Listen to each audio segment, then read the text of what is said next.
E deixa eu trazer aqui a declaração do ex-presidente Jair Bolsonaro, que foi citado 535 vezes nesse relatório de 884 páginas da Polícia Federal. Ontem, em Brasília, Jair Bolsonaro se pronunciou, então, pela primeira vez sobre o indiciamento, no caso da suposta tentativa de golpe de Estado. O ex-presidente classificou as acusações como absurdo. Os inquéritos, ninguém tem dúvida, até pelos áudios vazados do Tagliaferro com Ayrton Vieira, que o processo todo é conduzido, é alterado o tempo todo. Inclusive tem um grau de sigilo mais alto possível para exatamente ser alterado a maneira que convém ao encarregado do inquérito. Nem vou falar que vocês estão cansados de saber que o inquérito não tem a participação do Ministério Público, a mesma pessoa faz tudo. E no final dá o relatório e vota para condenar quem quer que seja ainda. Golpe de Estado é uma coisa séria. Como disse agora há pouco o presidente Temer, tem que estar envolvido todas as Forças Armadas, senão não existe golpe. Ninguém vai dar golpe com o general da reserva e mais meia dúzia de oficiais. É um absurdo o que está falando. Jair Bolsonaro também negou ter participação em algum plano para permanecer no poder. Da minha parte, nunca houve discussão de golpe. Se alguém viesse discutir golpe comigo, eu ia falar, tá, tudo bem, e o after day? E o dia seguinte, como é que fica? Como é que fica o mundo perante a nós? A palavra golpe nunca esteve no meu dicionário. Ao negar a suposta trama de um golpe de Estado, Bolsonaro afirmou que o estado de sítio chegou a ser estudado depois de o PL ser multado em 22 milhões de reais por contestar a segurança das urnas e o resultado das eleições de 2022. No entanto, o ex-presidente destacou que essa possibilidade foi descartada. Na coletiva, o ex-presidente sugeriu aos jornalistas e à população que solicitem, por meio de lei de acesso à informação, os detalhes de um inquérito que trata da suposta invasão aos sistemas do Tribunal Superior Eleitoral em 2018. A Oeste já acionou a lei de acesso à informação. Eu não vou ser esse criminoso de falar para você que está lá dentro. Mas realmente, não é preocupante, é horripilante o que está nesse inquérito. 3 páginas deles apenas interessam. Só 3. Tenho aqui decorado na minha cabeça. Mas não posso falar. Tem de vista ele ser confidencial. E ali, esse inquérito de 2018, as eleições de 2018 e não de 2022, bota um ponto final na confiabilidade ou não do nosso sistema eleitoral. O que eu peço a vocês da imprensa. A imprensa, para o meu advogado, é outro assunto. Via lei, peçam esse inquérito 1361/2018. Se conseguirem, só ligar para mim que eu digo a página para você descobrir algo que é inacreditável. Para o meu advogado, eu solicito a ele, porque quem decide dá página a ele, que peticione também o senhor Alexandre de Moraes, para que nós possamos ter acesso a esse inquérito, para que possamos esclarecer as eleições de 22 via 2018. Isso é fundamental. Tem gente que tem dúvidas, tá? E nós podemos dissipar essas dúvidas com um documento oficial produzido pelo próprio TSE. Bom, Silvio, deixa eu só registrar aqui mais uma vez que a Oeste já acionou a Lei de Acesso à Informação, pediu acesso a esse processo 1361 de 2018, que o ex-presidente Jair Bolsonaro faz referência. Vamos aguardar. E, Silvio, ele também questionou a parcialidade do ministro Alexandre de Moraes na condução desses inquéritos e admitiu ali que uma discussão sobre estado de sítio foi ventilada ainda no seu governo. Não é a primeira vez que ele admite a discussão. Inclusive, é um instituto que está previsto na Constituição Federal, ele já falou isso algumas vezes, né? Sempre foi discutido dentro ali das 4 linhas e essa possibilidade foi aventada depois do PL, o partido do Jair Bolsonaro, ser multado em 22 milhões de reais quando questionou o TSE, o Tribunal Superior Eleitoral, sobre as urnas eletrônicas. Foi um questionamento, recebeu uma multa. Pois bem, Paula, olha, eu não vou falar sobre o teor desse inquérito, eu não conheço esse inquérito.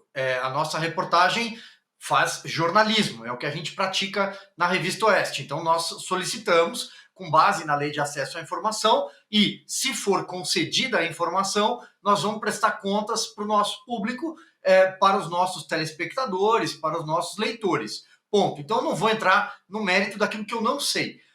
O fato do presidente Jair Bolsonaro falar em estado de sítio, eu reparei agora há pouco, uma jornalista publicou, inclusive nas redes sociais dela, que falar em estado de sítio é golpe. Bom, então o presidente Michel Temer aventou um golpe. Então, em outros momentos da nossa democracia constitucional, flertamos com golpe? É claro que não. O que acontece é uma perseguição e a mídia tradicional, parte dessa mídia tradicional, eu diria que majoritária, quer ver o presidente Jair Bolsonaro preso, independentemente de ter uma justificativa plausível para tal. O que eu estou defendendo aqui, por exemplo, é a legalidade, é o direito constitucional. Por quê? O que vale para um vai valer para o outro lá na frente. É preciso colocar a bola no chão, às vezes. E Brasília sabe fazer isso, mas não está fazendo isso nessa hora. O recado que o presidente Michel Temer deixou com essa fala é claríssimo. E acho que o ministro Gilmar Mendes entendeu, porque é o decano, é a voz mais experiente da corte, indicado no final do governo Fernando Henrique Cardoso e ficará lá até 2030. Ele sabe do que eu estou falando. É preciso parar. O ministro Alexandre de Moraes age de forma desenfreada. É preciso parar e entender o que é a legalidade. Do contrário, nós vamos ter um rompimento constitucional, porque o Congresso já não aguenta mais esse tipo de situação. Então, o recado está dado, e a maioria do Congresso também virá, talvez nas urnas em 2026. Eu não vou entrar no mérito do inquérito, Paula, como eu disse, porque eu não tenho conhecimento.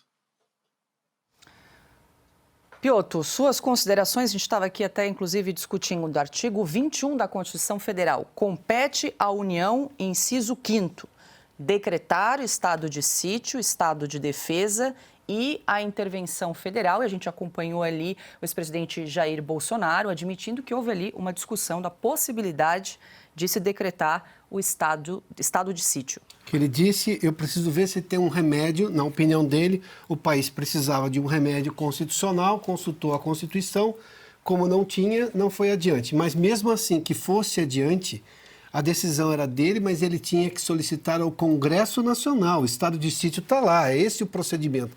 Antes ele tem que ouvir, se não me engano, é o Conselho da República e o Conselho de Defesa, são os órgãos ali do Executivo, ele ouve, tem, digamos, o parecer positivo e depois solicita isso ao Congresso Nacional, que pode dizer não. Ou seja, não é golpe. Primeiro que está previsto na Constituição. O senhor fez menção, se alguém acha que um artigo constitucional é golpista, bom, então que volte a 1988 e diga a todos os constituintes que escreveram a Constituição. Vamos parar com a bobagem, vamos pensar na lei. Se essas pessoas que estão dizendo isso só dissessem para o Supremo cumpram a Constituição, trabalhariam em prol do país. Mas vamos lá. O que o presidente Bolsonaro levanta aí é uma série de suspeições que precisam ser discutidas sim.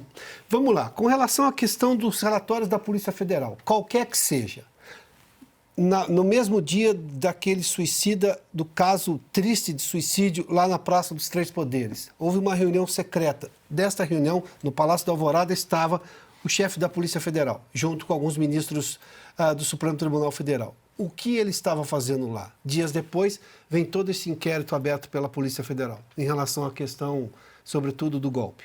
Bom, é preciso dizer.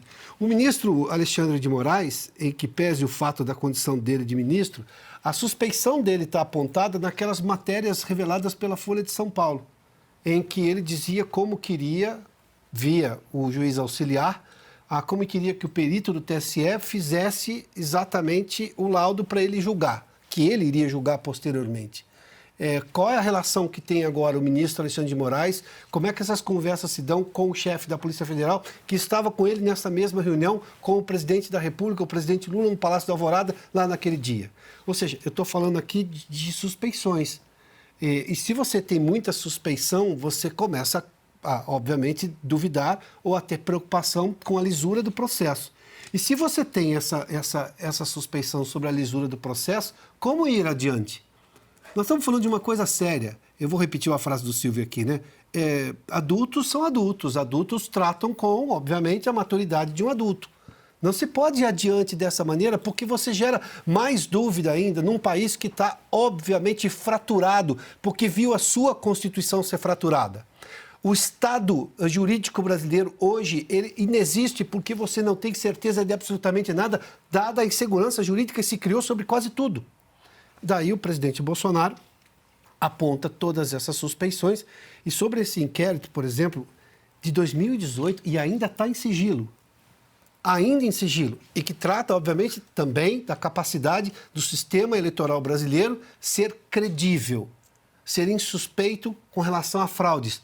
Por que que isso não foi trazido para um debate público com as informações que tem nesse inquérito? Porque isso é interesse público, é interesse do público, é interesse nacional. O Supremo não pode ficar com isso debaixo do braço. Ele não tem este direito. E outra, precisa de tempo, mas desde 2018 não avançou? Convenhamos.